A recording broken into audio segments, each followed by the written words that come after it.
Engineering mechanical automobile படித்தேன், இப்போ எங்கே சார் கோரில் வேலை கிடைக்கிது, மெக்கானிக்கலுக்கு சம்மந்தம் இல்லாத வேலை தான் பார்த்துட்டே இருக்கேன் அப்படின்னு ஃபீல் பண்ணுறீங்களா? இது ஃபீலே பண்ணாதீங்க. உங்களுக்கு கார் சர்வீஸ், மேனுஃபேக்சரிங், சர்வீஸ் இண்டஸ்ட்ரியில் சூப்பரான வேலை இருக்குது. கார் சம்மந்தமாக, மெக்கானிக்கல் சம்மந்தமாக சார் எனக்கு வேலை வேணும், மாதம் 15,000 20,000 ரூபாய் சம்பளம், பிஎஃப், இஎஸ்ஐ, வாரத்தில் ஒரு நாள் லீவு, 9 மணி நேரம் வேலை, ஹெல்த் இன்சூரன்ஸ்லேருந்து எல்லா ஃபெசிலிட்டியும் ஆட்டோமேட்டிக்காக கிடைக்கும். வெளியூர்லேருந்து வந்தால் ஸ்டே பண்ணுறதுலேருந்து ஃபுட்டுலேருந்து எல்லாமே ப்ரொவைட் பண்ணுறாங்க.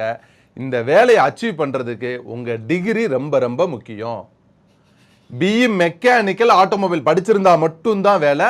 அப்படி இருந்தீங்கன்னா உங்கள் ரெஸ்யூமை வாட்ஸ்அப்பில் மெசேஜாக பண்ணுங்கள், இல்லைன்னா டிஸ்கிரிப்ஷனில் இருக்க லிங்க்கில் உங்கள் டீட்டெயில்ஸை ஃபில் பண்ணுங்கள். இது மெக்கானிக்கல் ஆட்டோமொபைலுக்கான சூட்டபிளான வேலை. இதே மாதிரி எங்கெல்லாம் வேலை கொடுப்பாங்கன்றதை மட்டும் சொல்லுங்கள் சார், நான் தெரிஞ்சுக்கணும், என் ஃப்ரெண்ட்ஸுக்கும் ஷேர் பண்ணணும்னு ஃபீல் பண்ணால் இந்த சேனலை சப்ஸ்கிரைப் பண்ணுங்கள், இந்த வீடியோவை உங்கள் ஃப்ரெண்ட்ஸ்க்கு ஃபார்வர்ட் பண்ணுங்கள்.